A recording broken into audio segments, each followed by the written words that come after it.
Yang gue lebih parah menurut pendapat gue adalah ketika gue ngelihat masih ada kampus atau pengelola-pengelola kampus yang merasa bahwa pembelajaran online ini kita lakukan hanya sebatas pada saat masa pandemik saja.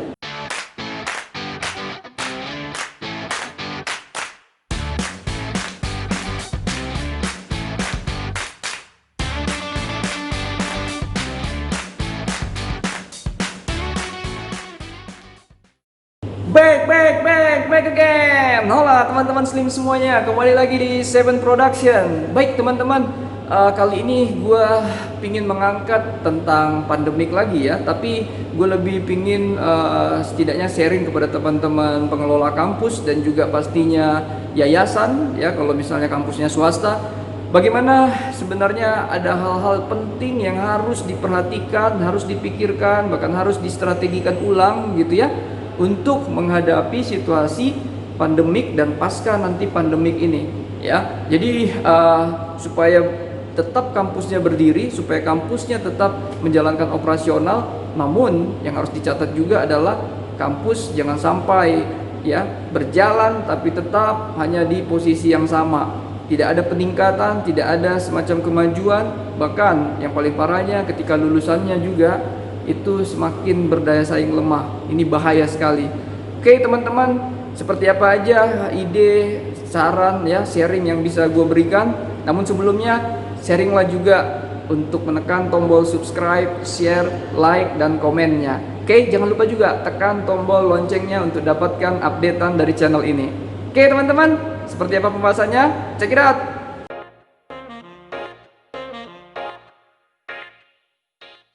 Nah baik, yang pertama gue lebih fokus ke yang namanya kurikulum teman-teman. Jadi kampus apa saja selama teman-teman tidak berusaha untuk beradaptasi dengan kurikulum baru ya, ini bahaya.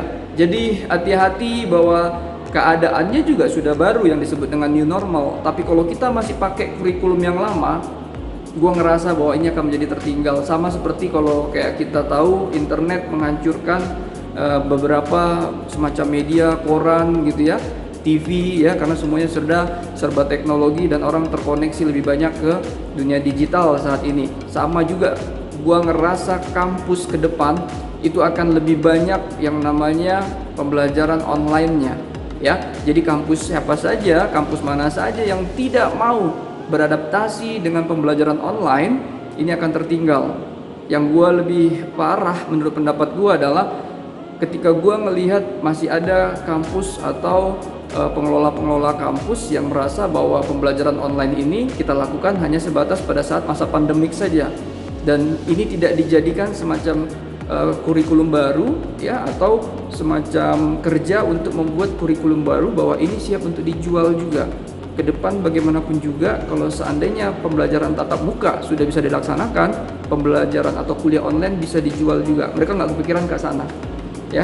Jadi gue berpikir, ayo teman-teman pengelola, berpikirlah bahwa ini sudah bisa dijual. Pembelajaran online ini tidak hanya pada saat masa pandemik, tapi juga nanti setelah pasca pandemik. Jadi silakan dimantapkan kurikulumnya. Dengan cara seperti itu kita punya produk baru di kampus kita. Itu yang pertama. Nah, dan berikutnya juga gue merasa dengan kampus vokasi sedikit berbeda dengan teman-teman di universitas yang memang sepertinya tidak memiliki kesulitan yang berarti dengan pembelajaran online. Nah, teman-teman di vokasi kan lebih banyak praktek, biasanya 60% praktek tuh ya dalam kurikulumnya. Nah, bagaimana caranya untuk beradaptasi dengan kurikulum? Gue ngerasa bahwa saat inilah di saat teman-teman harus bisa diskusi rapat yang benar-benar produktif, bagaimana bisa menemukan formasi 60% prakteknya di press ya, di press, sehingga nanti mahasiswa itu kalau efektif satu semester 3,5 bulan mereka kuliah, bisa dimuat sampai 1 bulan full misalnya atau 3 minggu hanya untuk praktek saja, tetapi materi yang 60% tadi sudah ada di dalamnya. Gimana caranya teman-teman sesuaikan dengan kejuruan yang teman-teman kuasai saat ini. Contohnya kalau misalnya teman-teman yang ada di barista gitu ya, di food and beverage department, F&B department, ini kan mereka belajar tentang bagaimana meramu kopi, bagaimana menggunakan atau meramu minuman beralkohol dan non alkohol, terus bagaimana mereka menghandling tamu di restoran. Nah, bagaimana pembelajaran ini yang mungkin biasanya dilakukan tiap 1 minggu sekali, terus mereka masuk ke minggu teori, minggu ketiganya juga praktek lagi, ini dipres. Jadi mahasiswa itu bisa tatap muka dengan dosennya selama 3 minggu atau 1 bulan tadi, dan itu sudah bermaterikan materi yang 1 semester tadi, ya. Sekali lagi harus dibuat detail bagaimana outputnya bisa tercapai, cara-caranya bisa tercapai, indikatornya jelas, ya. Dengan cara seperti ini, gue berpikir kampus vokasi mana saja yang mau melakukannya ini akan menjadi pioneer, ya, terdepan di jurusannya masing-masing.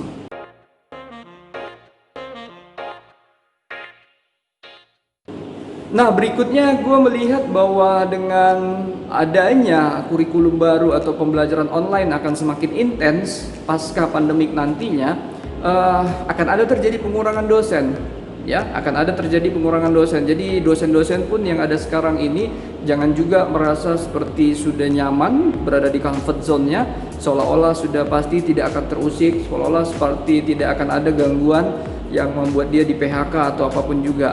Kalau menurut pendapat gua, no, hati-hati. Jadi manajemen kampus atau pengelola kampus justru harusnya mulai berpikir nih secara gimana ya, mereka secara operasional harian mereka harus melihat selektif atau seleksi dari setiap dosen-dosennya, karena nanti sifatnya pembelajarannya sudah online. Bahkan mungkin ada beberapa yang sifatnya hanya menjual videonya, ya. Jadi akan banyak tatap muka digantikan dengan yang sifatnya rekaman atau pembelajaran online secara live. Namun yang gue mau tekankan, akan ada terjadi pengurangan dosen di sana, dan dosen-dosen yang mungkin akan tetap dimaksimalkan oleh kampus, dosen-dosen itu adalah yang dianggap sama kampus dosen-dosen yang menjadi aset mereka, ya. Ya, ini penting. Jadi teman-teman, untuk dosen juga gue berpikir harus punya keahlian terus memperbaiki, terus menambah ilmu-ilmu barunya, ya. Terlebih lagi bagaimana mereka punya pikiran-pikiran yang sifatnya sangat dibutuhkan oleh kampus itu, ya. Jadi itu menurut pendapat gue harus mulai diperhatikan oleh kampus, karena kalau mereka tidak dari saat ini untuk melihat seleksi dosen-dosennya, pada saat nantinya datang mereka pasti akan kewalahan karena ada begitu banyak yang perlu dibenahi. Namun kalau misalnya mulai dari saat ini saja mereka sudah punya indikator yang jelas, nanti pelaporannya kepada yayasan atau kepada atasan itu akan menjadi lebih mudah dan lebih fair lagi untuk semuanya, ya. Untuk teman-teman dosen sudah pasti, ayo kita harus, ya, sekali lagi tidak boleh puas. Yang abadi dalam kehidupan itu adalah perubahan itu sendiri. Jadi kita harus bersahabat dengan perubahan, apapun yang menjadi keputusan kita sudah siap, ya, dengan strategi yang sudah kita pilih masing-masing.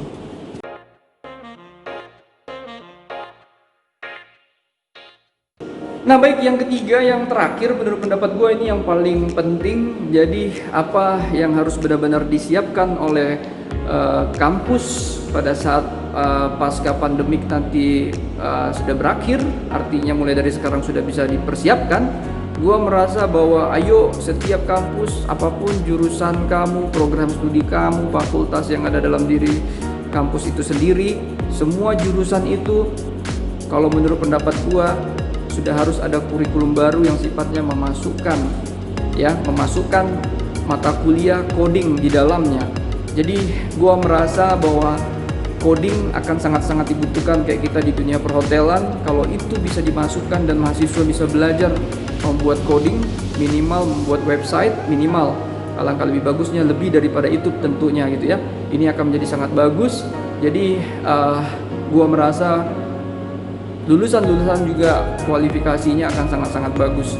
Karena sekali lagi, apapun yang serba digital ini harus dipersiapkan saat ini juga, ya, karena perubahan yang dilakukan oleh digital ini begitu besar dan begitu cepat. Kalau kampus tidak dari sekarang membuat kurikulum baru dengan memasukkan coding, maka mereka sudah akan pasti tertinggal. ya. Dengan mereka tertinggal, oke lah, taruhlah mereka pada akhirnya nanti menyesuaikan. Yang gue mau katakan, itu yang membuat kampus tersebut hanya menjadi follower saja. Mereka tidak pernah menjadi pioneer yang memimpin di depan dengan berinovasi yang mereka punya. Nah, jadi teman-teman dosen dan juga pengelola, begitu juga dengan yayasan, gue berpikir ayo di kampus manapun sekarang teman-teman berada, sudah harus ya memasukkan mata kuliah coding, ya, terlebih lagi bisa merundingkan coding-coding yang seperti apa saja yang dibutuhkan. Kalau saran dari gue ngerasa yang paling penting adalah minimal mereka bisa membuat website ya baru, toko offline mereka sendiri ya, seperti itu, entah itu melalui WordPress gitu ya atau blogspot, silakan saja. Namun itu yang minimalnya. Jadi mau nanti teman-teman sifatnya jurusannya hukum sekalipun atau jurusan kesehatan lah, apa itu fakultas kesehatan, menurut pendapat gua semuanya akan menjadi sangat mudah ke depannya buat lulusan-lulusan kita ketika mereka dibekali dengan satu mata kuliah ya yang sifatnya membekali mereka ke depannya, dan pastinya mereka juga bisa tidak terlindas oleh yang namanya kemajuan teknologi yang begitu cepat. Oke teman-teman, menurut pendapat gue itu saja 3 ide saran yang harus diperhatikan oleh pengelola kampus, teman-teman dosen, dan juga yayasan, supaya bagaimana kampusnya bisa berdaya saing tinggi, terlebih lagi lulusan-lulusannya punya kualifikasi tinggi untuk tidak tertinggal kemajuan teknologi. Ya, semoga bermanfaat dan membekali teman-teman semua. Itu saja, kita ketemu di video berikutnya.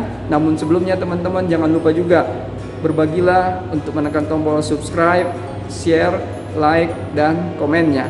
Jangan lupa juga tekan tombol loncengnya. Oke? Subre. Thank you very big and God bless you all. Out.